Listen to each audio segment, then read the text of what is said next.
Muchas gracias, Emilio. Pues nuevamente estamos dando cuenta del asesinato de un periodista.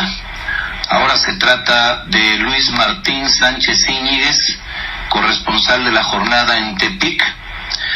Desapareció junto con otros colegas poco antes del fin de semana y su cuerpo fue encontrado sin vida en las inmediaciones del poblado de Huachines, en Nayarit.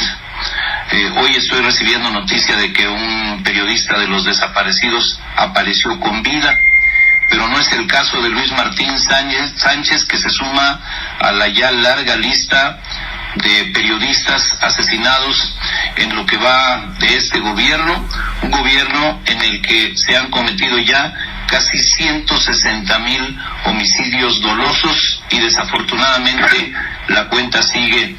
Emilio Álvarez y Casa, escucho tu opinión acerca de este desafortunado hecho. Como bien dices, es de una enorme gravedad que estos hechos sigan sucediendo. La expectativa de un gobierno que ofreció combatir la impunidad, combatir la inseguridad, ha sido aplastada por la realidad. Este gobierno que ofreció actuar de manera decidida contra la impunidad y contra la inseguridad, pues está presentando resultados, si no mediocres, por lo menos de un gran fracaso. El caso del número de asesinatos ya rebasó cualquier sexenio anterior y no es suficiente, a casi 5 años de mandato, seguirle echando la culpa al pasado. Angela Merkel, esta gran estadista alemana, decía que justo los gobiernos se hacen elegir para resolver los problemas, porque ya tienen un diagnóstico de la situación. Y echarle la culpa al pasado no es más que una expresión de mediocridad, e infelizmente creo que es el caso. En el caso de México.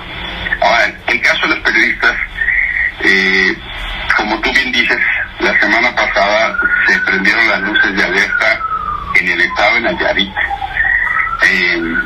También hay un nuevo gobierno en Morena. El senador Miguel Navarro se convirtió en gobernador. Él venía del PRD, ahora está en Morena. Y la verdad es que me parece que justo a los factores de riesgo que había antes, ahora se le agregan, pues, por un lado, una narrativa muy agresiva de la presidencia y en algunos casos de gobernadores, y en otro lado, pues eventualmente los pactos que puede haber con la delincuencia organizada para no actuar, o la omisión, que puede ser una combinación de esos 3 factores. Algo está pasando en Nayarit, que la semana pasada asesinaron a un periodista y secuestraron a 2 más. Como tú bien refieres, Luis Martín Sánchez Íñiguez, el corresponsal de La Jornada, fue primero secuestrado y luego asesinado. Pero también fueron secuestrados los periodistas, como tú mencionaste, Osiris Maldonado de La Paz y Jonathan Lora Ramírez. Y justamente lo que uno se pregunta es, ¿dónde está la actuación de la autoridad para evitar que estas cosas sucedan? Y incluso, debo decirte que además, en Veracruz se emitió una alerta con respecto a la desaparición del fotógrafo gráfico Juan Carlos Hinojosa Viveros. 4 incidentes graves en ataques a periodistas la semana pasada.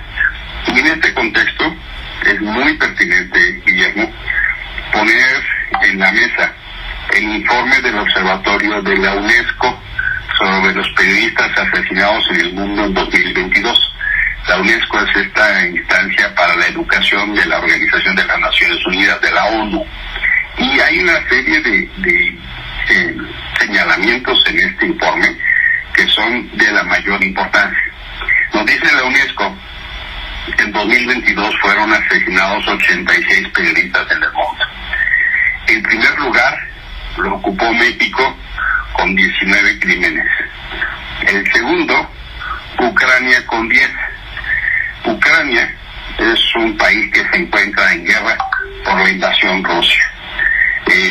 Dice la UNESCO, los periodistas fueron asesinados por diversos motivos, como represalias por informar sobre el crimen organizado, los conflictos armados, el auge del extremismo periodismo o cubrir temas dedicados como la corrupción, los delitos contra el medio ambiente y el abuso de poder y las protestas.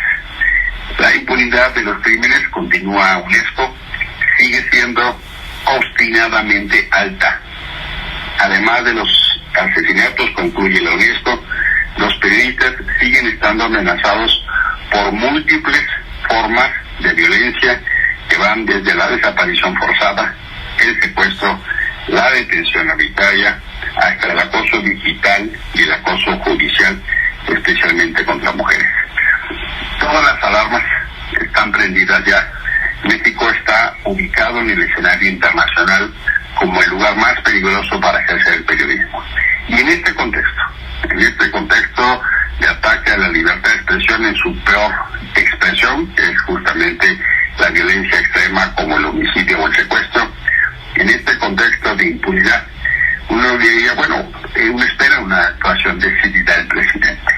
Si no fuera suficiente, Guillermo, las escenas que vimos el día de ayer en Chilpancingo y en estos días que hemos estado viendo son de alarma.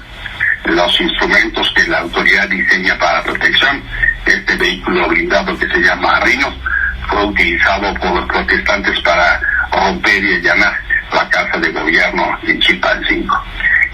En ese contexto, lo que vemos es un presidente inaugurando obras incompletas. Estos días vimos un primer vagón del Tren Maya que no llega a ningún lado. Pero hay otro hecho que no puede pasar inadvertido, y es que hace pocos días Norma Otilia Hernández, alcaldesa de Chilpancingo, fue fotografiada platicando con el líder de los Ardillos, con quien simpatizan los revoltosos de Chilpancingo, y que no se ha aclarado suficientemente qué hace la alcaldesa de Chilpancingo hablando con el líder de un grupo criminal que actúa de la forma en que vimos ayer en Chilpancingo. Emilio Álvarez y Casa, son gravísimos todos los hechos en su conjunto, y hablan de un clima de descomposición que no está siendo atendido por ningún nivel de gobierno, porque no lo hace López Obrador, como no lo hizo la gobernadora morenista de Guerrero, como no lo hizo la autoridad municipal de Chilpancingo. Es muy grave. Es muy grave.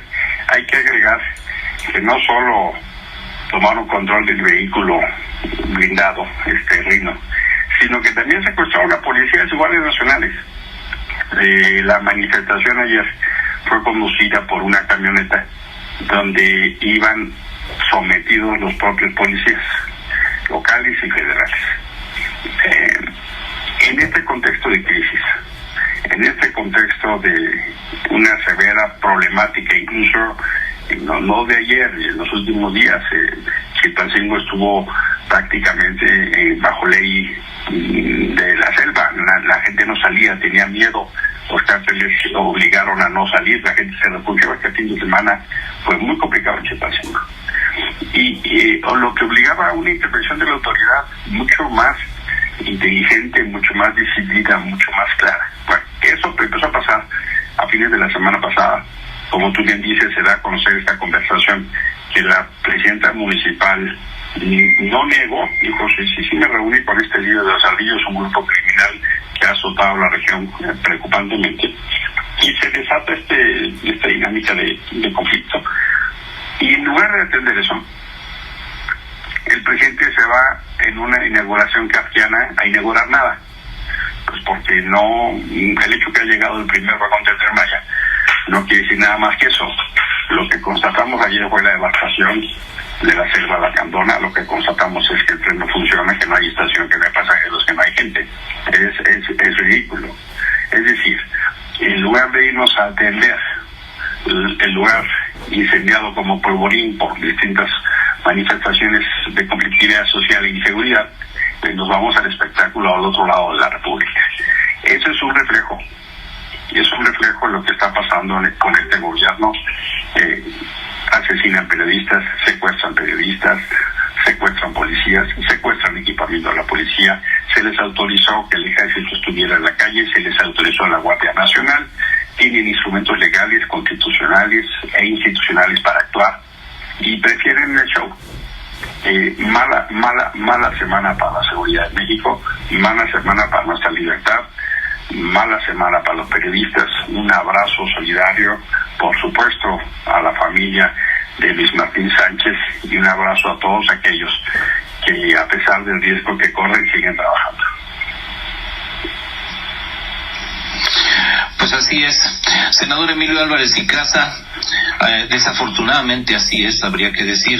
Te agradezco mucho tu presencia en el programa para hablar de estos temas, pues siempre relevantes, que ameritarían una atención de primer nivel por parte del gobierno en sus diversos niveles, federal, estatal y municipal, y que sin embargo es desoído, desatendido.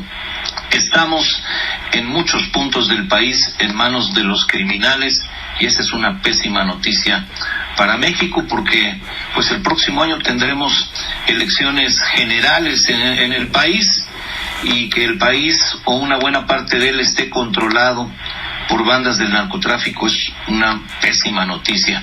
Emilio, gracias como siempre por tu presencia aquí. Muchas gracias, un fuerte abrazo, buena semana, Guillermo.